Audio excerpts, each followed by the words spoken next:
Good morning everyone. आज हम इस वीडियो में पढ़ेंगे इलेक्ट्रोकेमिस्ट्री में इलेक्ट्रोड पोटेंशियल, इलेक्ट्रोड विभव। जब किसी धातु की क्षण को उसके किसी लवण के विलयन में डुबोया जाता है तो धातु की क्षण विलयन के सापेक्ष या तो धनावेशित हो जाती है या तो ऋणावेशित। जैसे देखिए जिंक है, जिंक धातु की क्षण जिंक सल्फेट के विलयन में डुबोया गया तो ऋणावेशित हो गई है। यहाँ पर आप देख रहे हैं कॉपर है, कॉपर धातु की क्षण को कॉपर सल्फेट के विलयन में डुबोया जा गया है, ये धनावेशित हो गई है। जब किसी धातु की क्षण को उसके किसी लवण के विलयन में डुबोया जाता है तो धातु की क्षण विलयन के सापेक्ष या तो धनावेशित या ऋणावेशित हो जाती है, जिससे धातु और विलयन के मध्य विभवांतर स्थापित हो जाता है। इसी विभवांतर को हम इलेक्ट्रोड विभव कहते हैं। मीन्स डिफरेंस ऑफ इलेक्ट्रोड को ही हम लोग क्या कहते हैं, इलेक्ट्रोड पोटेंशियल। आप देख रहे हैं ये जिंक की प्लेट है।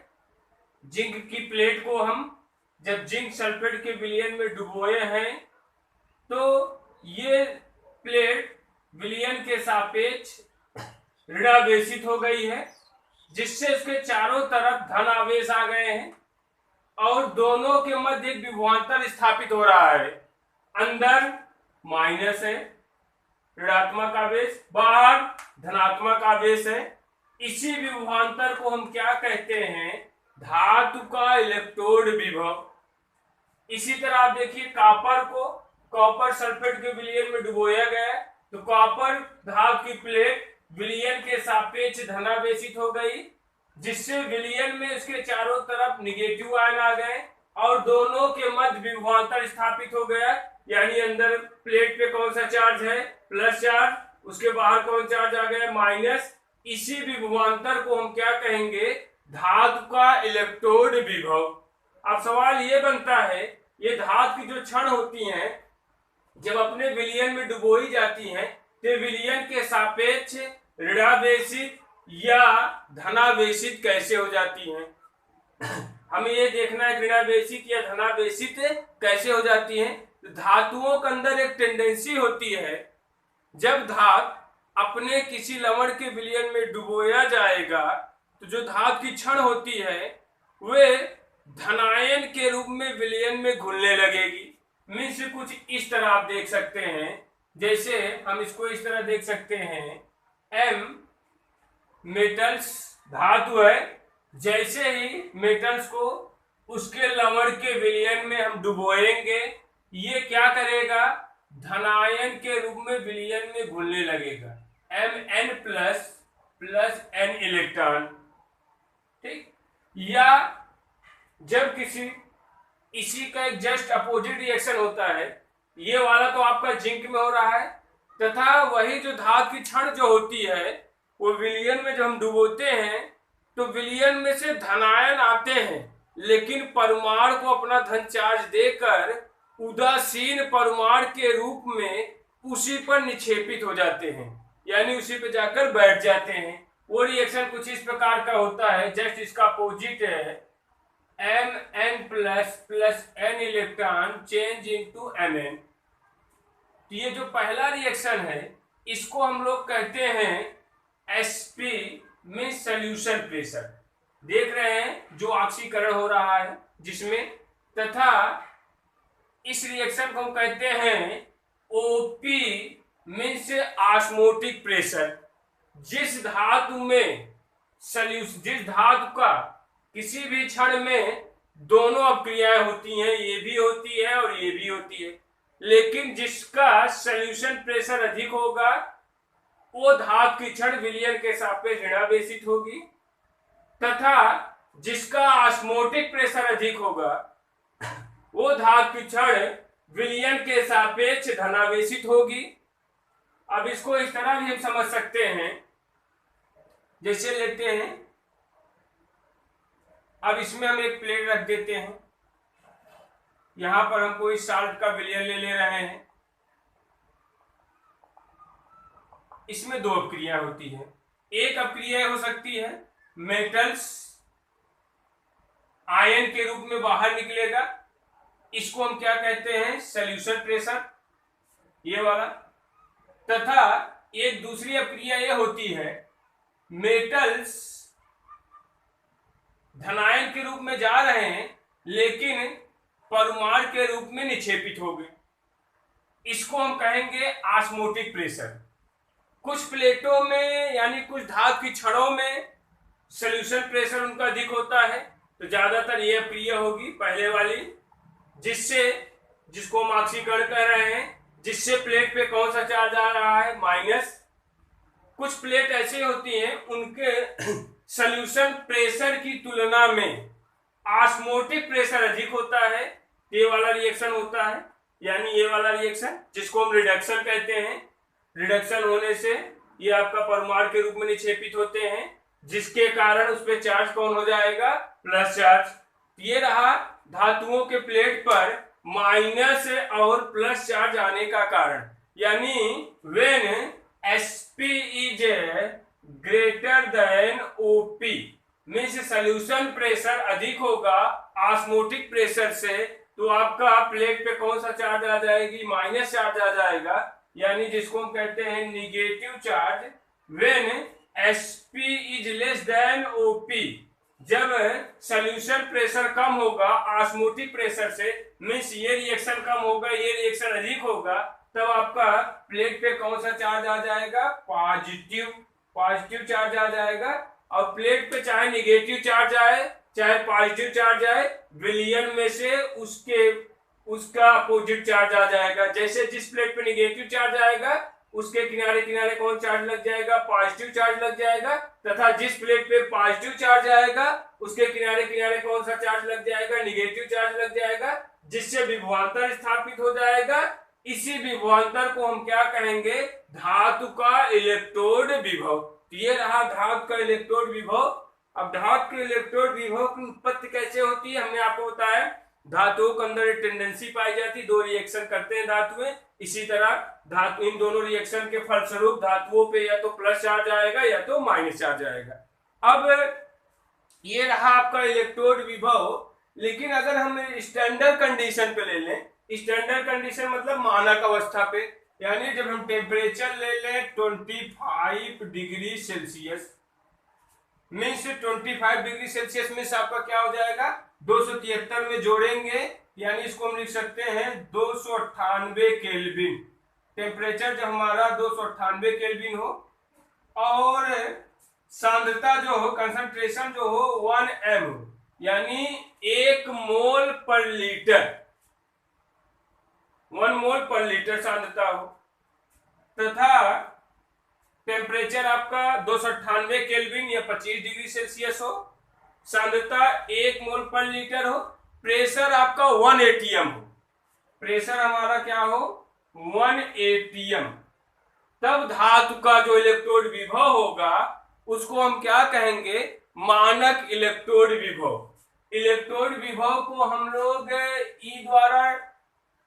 ई द्वारा प्रदर्शित करते हैं, तथा मानक इलेक्ट्रोड विभव को हम E0, ध्यान रखिएगा, E0 means standard electrode potential, मानक इलेक्ट्रोड विभव, यानी जब इलेक्ट्रोड विभव मानक अवस्था पे निकाला जाए। मानक अवस्था ये है, टेम्परेचर आपका 25 डिग्री सेल्सियस अथवा 298 केल्विन, सांद्रता आपकी क्या हो 1 m यानी 1 मोल पर लीटर, एवं प्रेशर क्या हो 1 atm, तब उस इलेक्ट्रोड विभव को हम क्या कहेंगे, मानक इलेक्ट्रोड विभव।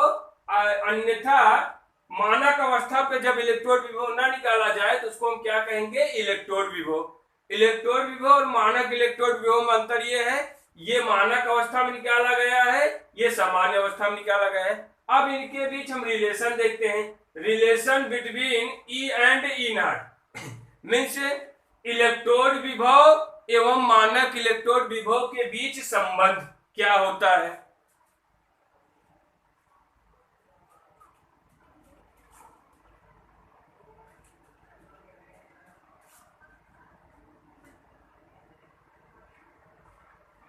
रिलेशन हमें देखना है ई एंड ई नॉट में, ई एवं ई नॉट में। इसके लिए जो रिलेशन हमें देखना है किसकी सहायता से देखेंगे हम लोग, नस्ट इक्वेशन, नस्ट के समीकरण की सहायता से। तो हमारी हेडिंग होगी relation between E and E not, electrode विभव और मानक इलेक्ट्रोड विभव। ये किसकी सहायता से देखा जाएगा, Nernst equation.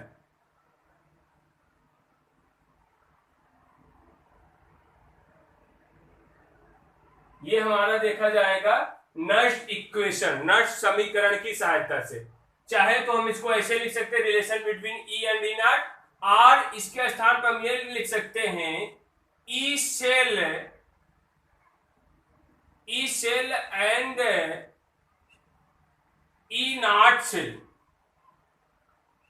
E cell and E naught cell, इनके बीच हमें रिलेशन देखना है नस्ट समीकरण की सहायता से। तो हम देखते हैं, हमारा हम लोग 11th में पढ़े होंगे केमिकल इक्विलिब्रियम में एक समीकरण delta G equal delta G not plus 2.303 RT log to the base 10 Q, जहां पर डेल्टा जी हमारी क्या होती है, Gibbs free energy, delta G not क्या है, standard Gibbs free energy, Gibbs ऊर्जा, मानक अवस्था में गिब्स ऊर्जा, और नियतांक टी टेम्परेचर, क्यू क्या होता है, अभिक्रिया भागफल। एवं ये हम लोग पढ़े होंगे 11th में केमिकल इक्विलिब्रियम में, डेल्टा जी इक्वल होता है हमारा minus N F E, delta G बराबर हमारा होता है माइनस एन एफ ई।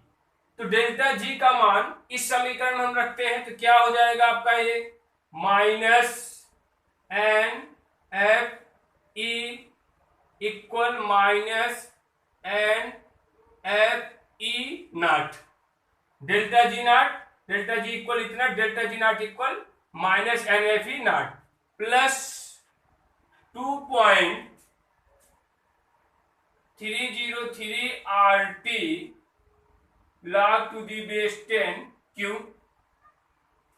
अब इस पूरे समीकरण में हम माइनस एन एफ से भाग देते हैं, पूरे समीकरण में हम माइनस एन एफ से भाग देंगे, माइनस एन एफ से भाग देंगे N F E upon minus N F, आपका एन एफ से कैंसिल हो जाएगा, ये आपका बचेगा ई इक्वल, ये माइनस एन एफ से भाग देंगे तो आपका यहां बचेगा ई नॉट।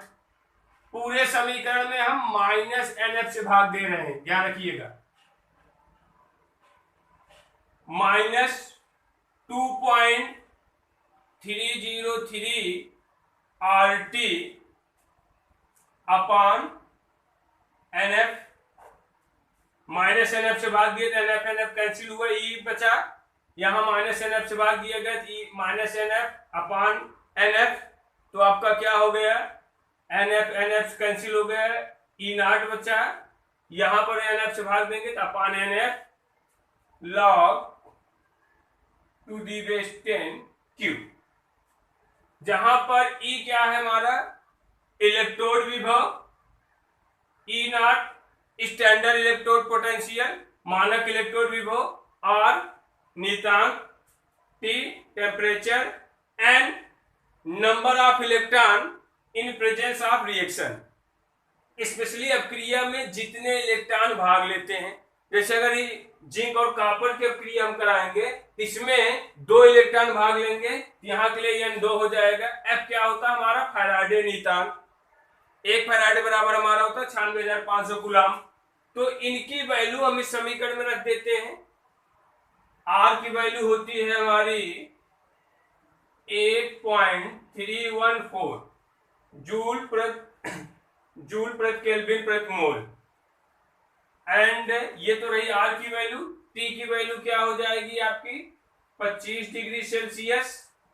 अब 25 डिग्री सेल्सियस में से केल्विन में चेंज करेंगे तो हमारा क्या हो जाएगा 25 प्लस 273 इक्वल 298 केल्विन, 298 केल्विन।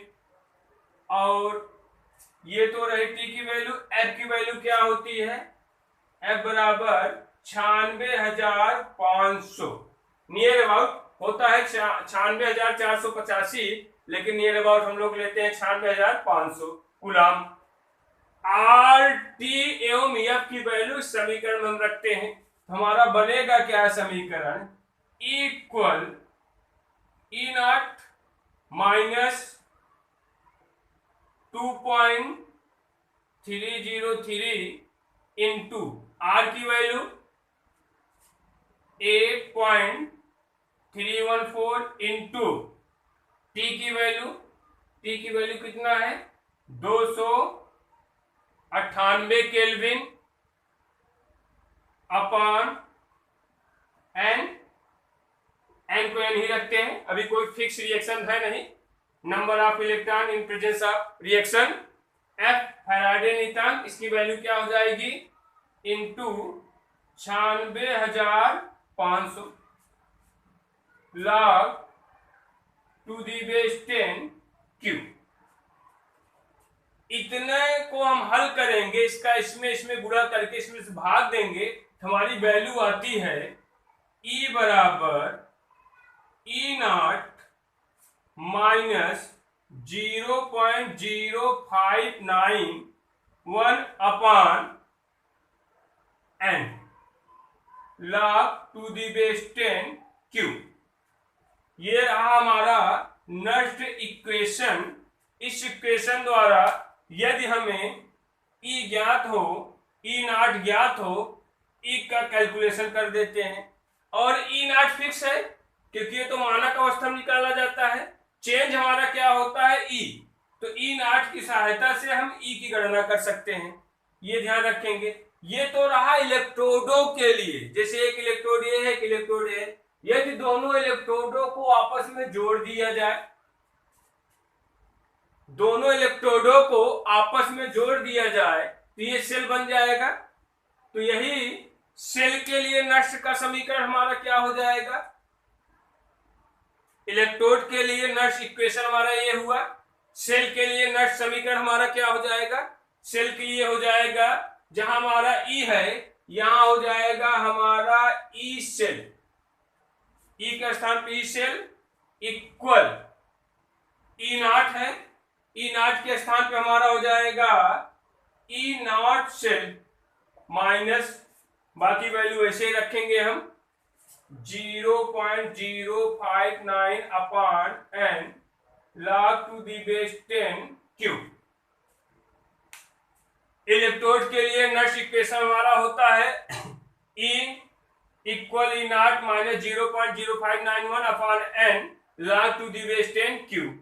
और यही नष्ट इक्वेशन ये तो इलेक्ट्रोड के लिए रहा, जब हम सेल के लिए लेंगे तो हो जाएगा हमारा ई सेल बराबर E naught cell minus 0.059 upon N log to the base 10 cube, जहां पर क्यू हमारा क्या है अपक्रिय भागफल। तो ये रहा सेल विभव एवं मानक सेल विभव में संबंध, या इलेक्ट्रोड विभव एवं मानक इलेक्ट्रोड विभव में संबंध। शुरू में हमारा यही था relation between E and E naught और E cell and E naught cell. तो ये रहा आपका इस वीडियो में किसके विषय में, आपका इलेक्ट्रोड विभव के विषय में। बस बाकी इलेक्ट्रोकेमिस्ट्री का अगला टॉपिक हमारा नेक्स्ट वीडियो में आएगा।